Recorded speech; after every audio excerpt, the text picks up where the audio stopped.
Нова работна недела е пред нас, но и ново издание на Дневникот. Останете со нас, започнуваме по кратките најави. Средношколци од градот дебатираа за НАТО.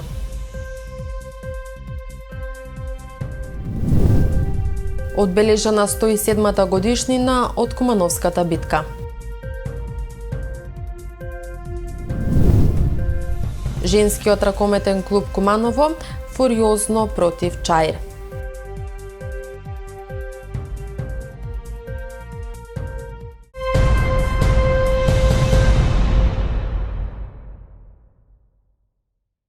Учиме за НАТО е насловот на панел дискусијата која се одржа денеска, а на која учествува ученици од средните училишта од градот. Настанот го организираше Инфоцентарот за евроатлански интеграции, граѓанската организација МОСТ со поддршка на Оделот за јавна дипломатија на НАТО, Амбасадата на Британија и Северна Ирска во Скопје, Кралството на Холандија, како и Министерството за надворешни работи. Ученици од завршните години од сите средни училишта во Куманово денеска беа дел од панел дискусијата "Учиме за НАТО", која ја спроведуваат Инфоцентарот за евроатлански интеграции, граѓанската организација МОСТ со поддршка на Оделот за јавна дипломатија на НАТО, Амбасадата на Британија и Северна Ирска во Скопје, Кралството на Холандија, како и Министерството за надворешни работи. Панел дискусијата е во рамки на НАТО караванот кој веќе се има одржано во Велес и Штип, а по Куманово ќе следуваат Струмица, Прилеп, Битола и Скопје. Целта на НАТО караванот, според координаторот на проектот Елмаз Хасановиќ, е да се потекне аргументирана дебата за придобивките како и потенцијалните ризици и предизвици од зачленувањето на државата во НАТО. Во овие градови, вклучително Куманово, е предвидено да има дискусија со средношколци и панел дискусија со граѓаните за придобивките од зачленувањето во НАТО. Конкретно со денешната дискусија со средношколци, целта е да се подигне свеста и знаењето кај младите за придобивките од НАТО и што е тоа што не очекува во наредниот период, наместо да бидат жртви на лажни вести.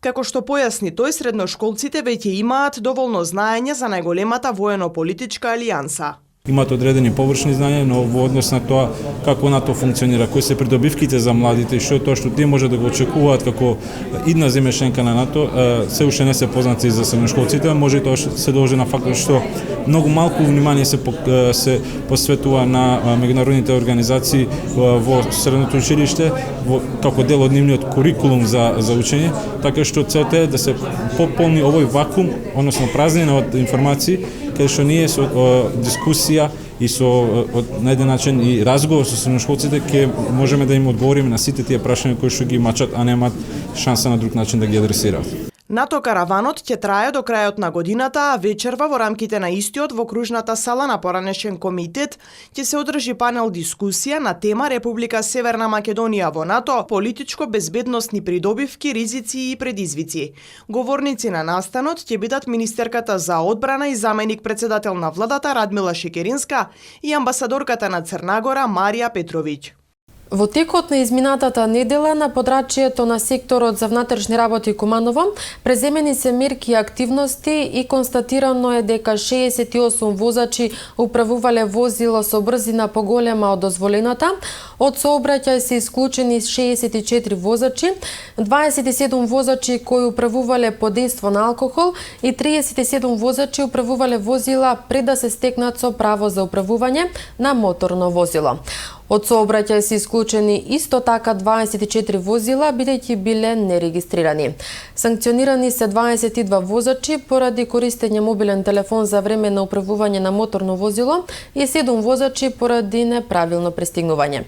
Во текот на изминатата недела издадени се 299 мандатни платни налози, 123 прекршочни платни налози и 76 возила се подигнати со специјално возило пајак.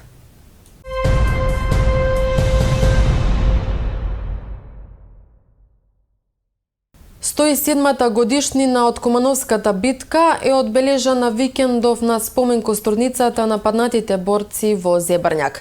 Пред присутните се обратија председателката на Српската заедница во Македонија Гордана Јовиќ Стојковска и представникот на владата на Србија Зоран Антиќ. На спомен костурницата на паднатите борци во Зебрњак, викендов беше одбележана 107 годишнината од Кумановска битка, водена во текот на Првата Балканска војна на 23 и 24 октомври 1912 година помеѓу српската и турската војска. Порака и повик за помасовна посетеност и оддавање почит на борците кои што ги даде своите животи не мислејќи на своите деца родители, а одејќи да им помогнат на своите браќа да се одбранат и да се ослободат, упати председателката на Српската заедница во Македонија Гордана Јовиć-Стојковска. Svi smo mi obični ljudi. Ovde smo svi mi braća i sestre među sobom. Svi smo mi došli ovde da se poklonimo i da se podsjetimo ove mlađe, da poučimo, da bi posle nas ostali i da bi došli ovde da zapale sveće i da polože cveće i da očuvaju ovaj spomenik, da ga ne doruše, jer rušili su ga i mogu i da ga doruše ako produžimo da ne brinemo o njemu. Na nas će se sećati samo naše potomstvo. Nemojte to zaboravite. Dođite i sledeće godine, povedite decu i stanite u red kao ljudi. Treba da stojimo, da se vidimo u oči, da ne budemo jedni drugima za leđa.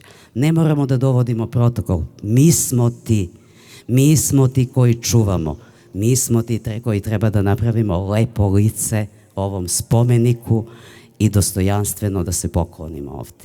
Болната вистина сите нас не обврзува на споменикот на победата на српската војска во Кумановска битка да му го вратиме стариот сјај и символ, рече пред присутните представникот на владата на Република Србија Зоран Антиć.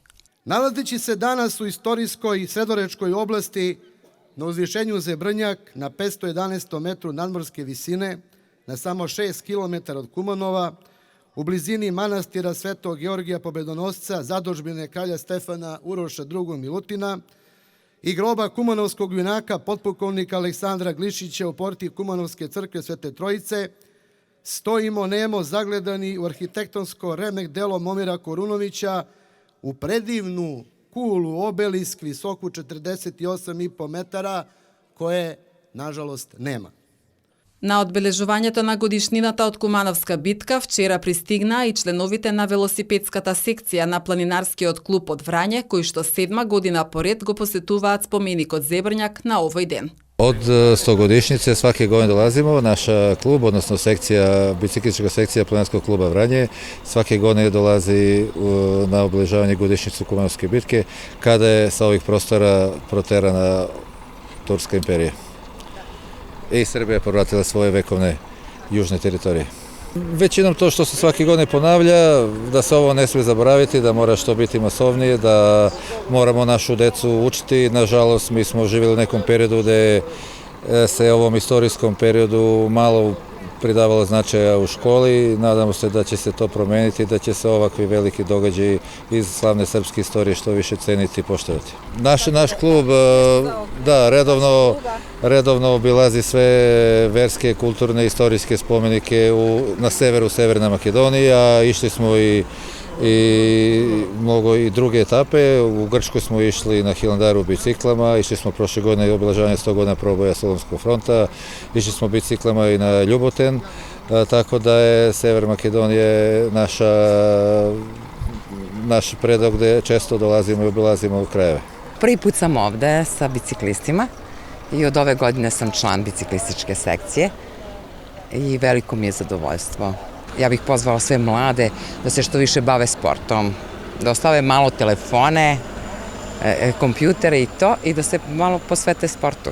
Свежо цвеќе и венци во чест на загинатите во Кумановска битка положија делегации од Македонија и Србија, пратеници, представници на владата, Српската заедница во Македонија, делегации на општините Старо Нагоричане и Куманово, представници на боречките организации, политички партии, невладини здруженија и граѓани од двете држави. Инаку спомен костурницата кај Зебрњак е најзначајното остварување на белградскиот архитект Момир Коруновиќ. Споменикот е свечено осветен на 31 октомври 1912 1937 година на 25 годишнината од победата во Кумановската битка. Имал облик на кула во висина од 48,5 метри. Инаку за време на осветувањето во костурницата се положени посмртните остатоци на околу 400 припадници на српската војска, кои дотогаш биле чувани во манастирот Свети Ѓорги во општина Старо Нагоричане. Монументалниот споменик на Ридот Зебрња кај Куманово е срушен на самиот почеток на Втората светска војна од страна на бугарскиот окупатор. Полициски службеници од СВР Куманово вчера вечер околу 22 часот и 40 минути го лишиле од слобода АЗ 23 години од Куманово, затоа што при извршен преглед кај него била пронајдена марихуана и прашкаста материја, информираат од Кумановската полиција. Тој бил задржан во полициската станица и по целосно документирање на случајот против него ќе биде поднесен соодветен поднесок.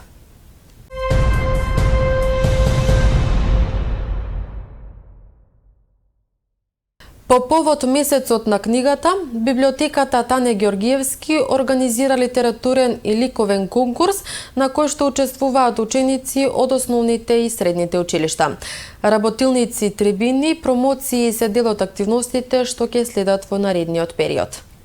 Основци и средношколци од Куманово денеска се надпреваруваа на литературниот и ликовниот конкурс во организација на градската библиотека Тане Ѓоргиевски по повод месецот на книгата.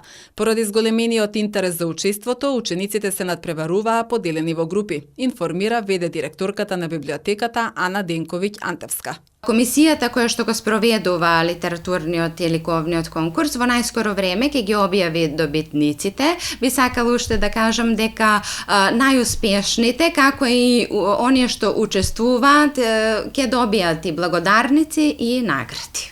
Во рамките на месецот на книгата, започнат на 15 октомври, предвидени се повеќе активности во библиотеката. Саем на книгата, кој веќе почнува од утре на издавачката куќа Матица, ќе можат нашите читатели да ги купат најновите изданија на издавачката куќа Матица. Што се однесува па до месецот на книгата, во библиотеката се предвидени низа работилници, трибини, промоции на книги и на големо изненадување на нашите читатели по долго време во подготовка, односно во завршна фаза, издавање на збирка на песни на кумановски јазик, која би требало да излезе до крајот на годинава. Традиционално годинава на 1 ноември ќе се одржи и општинскиот надпревар Млад библиотекар, во кој што учествуваат сите основни училишта. Најуспешниот на овој надпревар пак ќе ја застапува библиотеката Тане Ѓоргиевски на државниот надпревар во Скопје во библиотеката Браќа Миладиновци, кој што ќе се одржи на 15 ноември годинава, појаснува Денковиќ Антевска. Во периодот од 8:30 до 14 часот и 30 минути во текот на утрешниот ден без електрична енергија ќе бидат жителите на 8 села од Кумановскиот крај.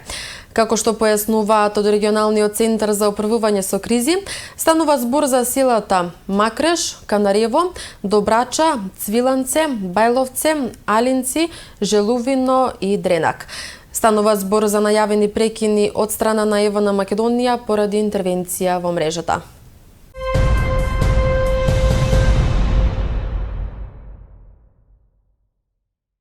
Основното училиште 11 октомври денеска со кратка приредба, но и хуманитарна акција Донирај од срце и љубов ја одбележа 19-та недела на италијанскиот јазик во светот. Повеќе од прилогот што следува. Донирај од срце и со љубов е насловот на хуманитарната организација која се одржа денеска во основното училиште 11 октомври, а по повод одбележување на 19-та недела на италијанскиот јазик во светот, која трае од 21 до 27 октомври. Настанот за собирање на храна која ќе заврши кај социјално загрозени семејства од градот се одржа во соработка со општинската организација на Црвениот крст. Производи донираше хуманитарната група Да бидеме хумани. Ке донираме тестенини, бисквити и јаболка, кои што ќе бидат поделени на семејствата кои што се загрозени. Ќе имаме мала приредба од страна на учениците и пробување и дегустација на италијански специјалитети. Секоја година имаме манифестации со кои што всушност ние ги одбележуваме културите во другите земји кои што се изучуваат странските јазици кај нас, затоа што во училиштето се изучуваат повеќе странски јазици како што се англискиот, германскиот, францускиот, италијанскиот и се трудиме да имаме што повеќе манифестации од ваков вид. Директорката на основното училиште 11 октомври Елизабета Костадиновска-Костиќ дополни дека последниве години тренд е да се изучува германскиот јазик, но нагласи дека секогаш постои интерес и за италијанскиот и францускиот. Со резултат 33-25, ракометарките на Куманово славија над екипата на Чаир. По победата Куманово се наоѓа на втората позиција во табелата, веднаш зад екипата на Металург, која веќе има одиграно еден надпревар повеќе. Ракометарките на Куманово остварија уште една победа откако на домашен терен викендов го совладаа составот на Чаир со резултат 33-25. Кумановки лесно го започнаа надпреварот и не дозволуваа противникот да направи драстично водство во резултатот, па веќе по првиот дел од средбата имаа блага позитива во резултатот со 18-16. Екипата на тренерот Симе Симевски лесно успеа да постигне поголема предност во второто полувреме од надпреварот и со конечни 33 наспроти 25 запиша нови бодови на табелата. Најефикасни во составот на Куманово со по 6 голови се Васка Глигоријадис и Леонида Гичевска, додека кај поразените на листата стрелци со исто толку поени се впиша Маја Карамфиловска, а со гол помалку Марија Николовска, Леонора Рахмани и Анастасија Николовска. По победата Куманово се наоѓа на втората позиција во табелата, веднаш зад екипата на Металург, која веќе има одиграно еден надпревар повеќе. Следниот меч ЖРК Куманово го игра на гостински терен против составот на ЖРК Ѓорче Петров. Кошаркарите на Куманово ја впишаа втората победа во домашната лига, откако на гостински терен викендов го совладаа составот на Академија ФМП со резултат 80-93. Најмногу поени за Куманово постигна Давид Миладиновиќ, вкупно 22, додека еден помалку впиша Маријан Јанески. Кај домаќините со 29 поени брилираше Харис, а со 14 мечот го заврши Начевски. Куманово и натаму е во првиот дел од табелата со 2 победи, но за следен противник на домашен терен го има составот на Работнички.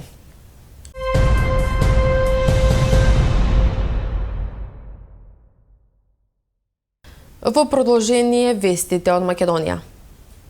Датум за предвремени парламентарни избори и консензус за европска иднина. Лидерите на политичките партии синоќа се договорија. 12 април е датумот кога граѓаните ќе одлучат кој ќе ја води државата во наредните 4 години. Изборите ќе имаат пржински модел. Од 3 јануари ќе има нов технички премиер и нова техничка влада. Со овој датум на спроведување на избори нема да се закочи ниту процесот за ратификација на протоколот за НАТО. Земјата прво ќе стане полноправна членка на воената алијанса, па ќе одлучи кој ќе води во наредниот период. Лидерот на опозицијата порача дека изборите биле неминовни по добивањето црвен картон од Европскиот совет. Очекува победа по која Македонија ќе ја ставеле на брза лента.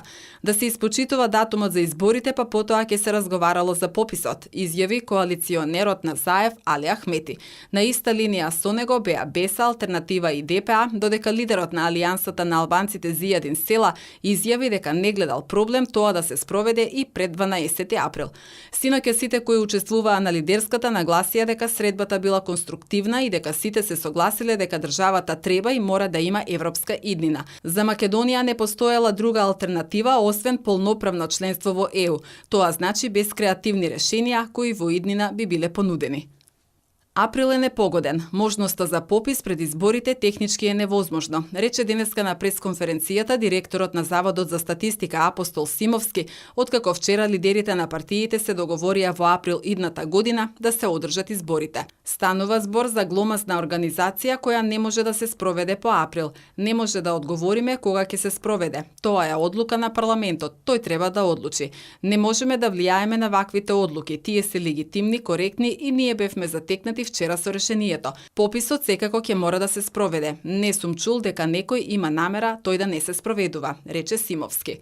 Според него, најсоодветно е пописот да биде во март или октомври, кога најмала е мобилноста на населението, но дека не би сакал статистичката операција да се разлече до 2021 година. Симовски повика законот за попис на населението што поскоро да се донесе во собранието за да има конкретен термин.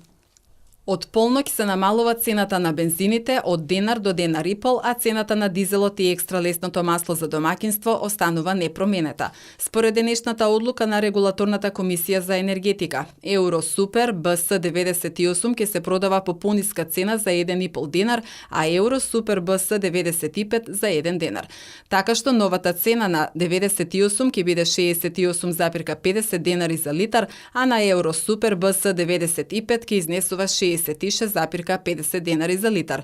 Се намалува и цената на мазутот за 0,74 денари по килограм во однос на претходно утврдената цена, односно од сега мазутот ќе се продава по цена од 32,95 денари за килограм. Новите пониски цени на бензините се должат на намалувањето на цената на бензините на светскиот пазар во изминатиот 7-дневен период.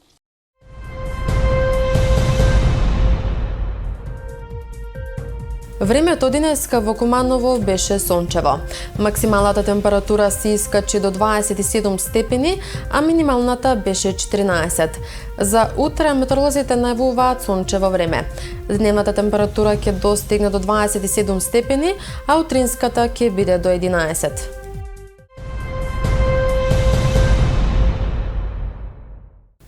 И тука е крајот и на вечерашниот дневник. Ви посакувам убава и пријатна вечер и се гледаме повторно утре во исто време. Довидување.